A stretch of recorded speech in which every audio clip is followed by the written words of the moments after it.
Welcome to the Cat Protection Society Purrfect Podcast, a podcast developed for cat-loving humans who want to ensure their cat has a happy, healthy, safe and enriched 9 lives, and to celebrate just how amazing cats are as companion animals.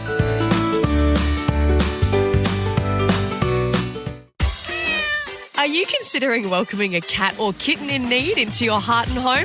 A visit to the Cat Protection Society of Victoria in Greensborough is a must. They've been helping Victorians find their perfect feline family member for over 75 years. And if you already have a cat and you're simply looking for the very best in veterinary care for your marvellous Moggy, check out their cat-friendly, cat-only vet clinic.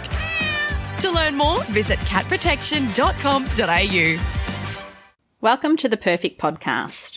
Today I'm joined by the senior vet from our Cat Protection Society public cat-only vet clinic, Dr. Peter Kewen, to have a chat through some common cat myths and debunk some of the misconceptions. We've compiled a list of some of these myths and misconceptions that we hear within our adoption shelter and in our vet clinic to run through with Dr. Peter. Thanks for joining us, Peter. Okay, Peter, so let's start with one of our first myths, that outdoor cats are happier and healthier. Oh, that's a tricky one in these times. No, they're definitely not healthier. They're much more prone to cat fight wounds, rogue trauma, other injuries that we don't really know what's happened. We don't know how that happened. They have no road sense, so yeah, they definitely get hurt if they go outside, and they're healthier inside. Okay. Yeah. Mm-hmm. And I know we quote a scary stat at the adoption shelter that cats that are allowed to live outdoors and free roaming generally have an average life expectancy of 4 years, compared to a cat that is confined indoors is closer to 15 years. So there you go. That's huge. All right. Next myth to debunk. Cats are low-maintenance pets that don't require much care. Look, we're all learning that we have to change with the times, and as the cats are coming inside more, we have to try and provide them with environmental enrichment. So, no, they're not low maintenance. They need our companionship. They need our time. They need to be played with. They need our attention. Okay. Yeah. And from a vet perspective, how often would you recommend that a cat owner brings their cat for a regular checkup at the vet? Oh, every 6 to 12 months. Okay. Definitely. So our next myth, female cats should have a litter before they are desexed. Oh, goodness. No, we don't agree with that here at the Cat Protection Society. We desex kittens as young as 10 weeks. It's a nice, easy procedure. We get that done when they're young. They have no idea what they're missing. Then we don't have to deal with the unwanted cat population, which is a huge problem. And we don't want to see all those kittens come through here if we don't have to. And Peter, can you share with listeners how young can a female cat be when they become pregnant, when they first become pregnant? Well, I mean, it depends on the season, but they can get pregnant from about 6 months. Wow, okay, that's super scary. Yeah. Okay, next myth to debunk. Cats cannot be trained. Oh, they can be trained. I trained my cat to do a high five during the COVID times. Yeah, they can be. They like habits. They like rewards. So, yes, they can be trained. Okay. Indoor cats cannot get diseases, or I don't need to vaccinate my cat because they're confined to indoors.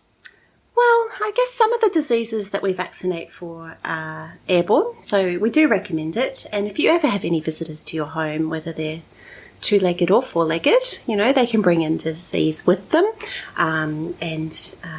There's also the disease risk of parasites as well. Okay. And how frequently should our listeners be getting their cats vaccinated? We vaccinate once a year. So after we've done the initial course as a kitten, it is once a year. Okay. So you can coincide that with your yearly checkup with the vet. Perfect. Okay. Brushing a cat's teeth is silly. I see cats for dental disease every single day. So it's not silly. It is tricky, but it's not silly. Certainly they can learn from a young age to accept that. However, if you think that your cat has painful teeth or red gums or anything like that, I really wish that you'd come and see me at the vet clinic so we can see if they are painful, because it would be painful to be brushing those teeth if they already have dental disease. Okay, so start young, but come and see the vet if you have any concerns. Perfect. I know we've touched on this. Cats have 9 lives, so do they really need regular checkups? Yes, they do have 9 lives. That is true. Okay. But yes, they should come and see the vet. Yep. Having a good vet can help you with maintaining your 9 lives. Okay. And in terms of what does a regular checkup look like? Is that different whether you've got a kitten, whether you've got an adult cat, or whether you've got a senior cat? Yes, definitely.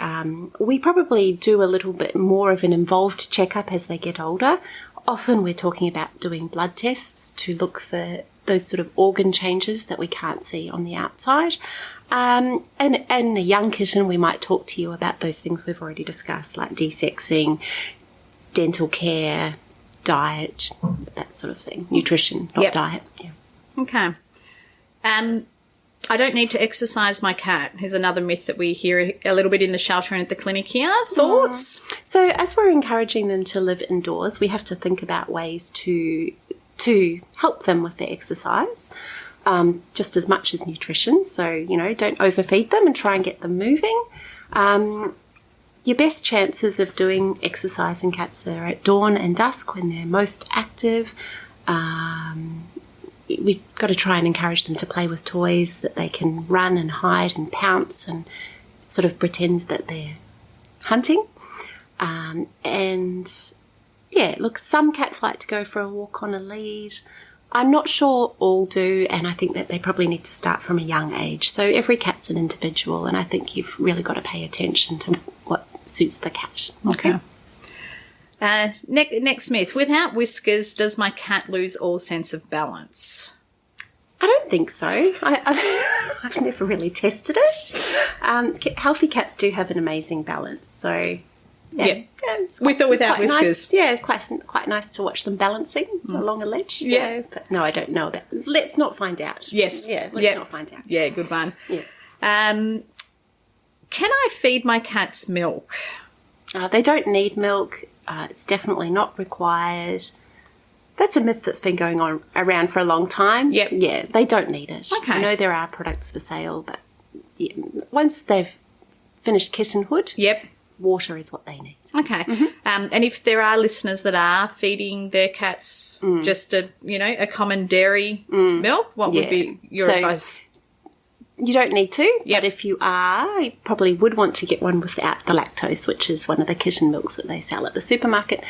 But it is called kitten milk because it's for kittens. Okay. Does purring equal happiness? Well, it means that they're comfortable, Okay. definitely. It's one of the most glorious, lovely things, isn't it? I often hear cats purring at the vet clinic, though, and I wish it meant that they were comfortable, but I think it means that they are trying to comfort themselves because they are really quite worried about being at the vet clinic. Okay. Interesting one for you. So cats are unloving, and if you'd like a loving pet, you would be better off getting a dog. Of course they're loving. Yes, good. I mean, That's we're why preaching we to the exist. converted. Yeah. Exactly. Yes. Yeah, no, if you're listening to this podcast, you might probably already agree. Yeah. Okay. Cats don't like other cats. Look, they're as individual as us humans, aren't they? So social interactions can be, a little bit more difficult for some cats than others. Probably if they started at a young age, it's a little bit easier. We have lots of tools here in the vet clinic to try and help you, there's different products and things. But if you have troubles, you should probably come and see us. But yes, some cats get along with others. Yeah, definitely. Okay, what about cats and dogs? The myth, obviously, that cat and dogs are mortal enemies. Well, I guess, once again, they're all quite complex, these species. But I hear about them all the time, about cats and dogs sleeping together and playing together. I think if there's any question, though, I think it's really important not to leave them unsupervised because obviously a dog could do a lot of damage to a cat. Yep. Although I think that a cat could do a lot of damage to a dog as well. Yeah. Okay. All right, Peter. So are there any other myths that you've heard within the clinic that we have on site at the shelter here that you would like to debunk? Any myths? I was wanting to say that it is true that cats choose you. I think that's really important. Yep. I think I hear stories like that in the vet clinic all the time of cats that came through the shelter. I've haven't got any others. No, I know. I presented you with quite the comprehensive list. Yeah. I wanted to also say with the chasing of the laser pointers, just be careful that they don't get so worn out that they get all panting. And things. Like, there's no reward for it. Yeah. So not a toy that we would recommend. Not for long periods. Definitely not. Yeah. Okay. It might cause frustration. And any other strange or what is one of the most strange or unique myths that you've heard from a client? That Whisker one was a bit weird. Oh, the butter on the paws one. I don't know where that's come from. Do you know about that one? No. If they get lost or something, you put butter on their paws. Okay. I think cats know where they live most of the time, but... Yep. All right. Excellent. Thank you so much for your time, Peter. And as Peter has spoken to, if you do have any questions, then obviously your best point of contact is your local vet clinic. Thanks, Peter. Thank you.